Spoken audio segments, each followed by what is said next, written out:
Hello friends, Radhe Radhe. આજની recipe છે tomato garlic sauce pasta. Tomato garlic sauce pasta બનાવવા માટેના ઇન્ગ્રીડિયન્ટ્સ તેમાં જોશે પાસ્તા, ટમેટો, મરચું, થોડી કમથી હળદર, ધાણા જીરું, ટમેટો સોસ, પાસ્તા મસાલો અને લસણ. તો હવે આપણે ટમેટો ગાર્લિક સોસ પાસ્તા બનાવવા માટેની શરૂઆત કરીશું. મેં અહીંયા બાફેલા પાસ્તા લીધા છે. તો ચાલો હવે તૈયાર કરીશું આપણે સોસ બનાવવાની રેસીપી. હવે તેલ ગરમ થઈ ગયું છે, તો હવે હું એમાં નાખીશ લસણ. હવે આને થોડુંક આપણે ગોલ્ડન ફ્રાય સુધી એને સાતળી દઈશું.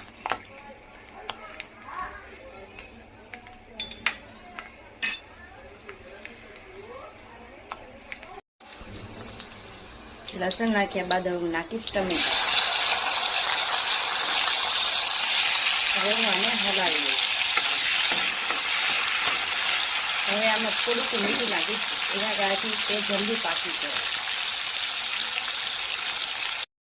હવે હું થોડુંક મીઠું નાખીશ, તેનું કારણ એ છે કે તેનાથી જલ્દી સુટાવાઈ જશે.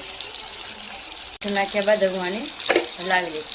હું આમાં થોડુંક જ મીઠું નાખું છું, કારણ કે મેં પાસ્તા બાફ્યા ત્યારે મેં મીઠું નાખ્યું હતું.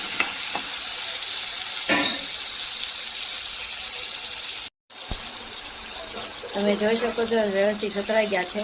તો ગેસ બંધ કરીને હું આને 5 મિનિટ સુધી ઠારવા દઈશ. પછી આને હું મિક્સર જારમાં કાઢી લઈશ. પછી હું એની પેસ્ટ બનાવી દઈશ.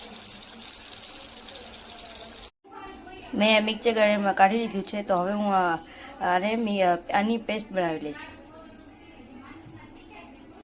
અહીંયા પેસ્ટ તૈયાર થઈ ગઈ છે.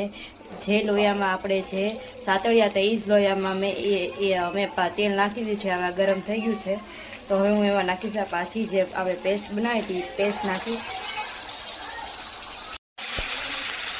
હું આને હવે સાતળી લઈશ.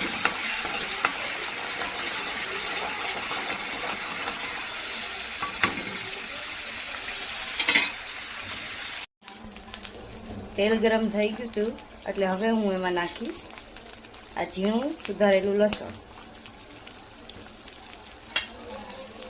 આને ગોલ્ડન બ્રાઉન થાય ત્યાં સુધી આને સાતળી લઈશ.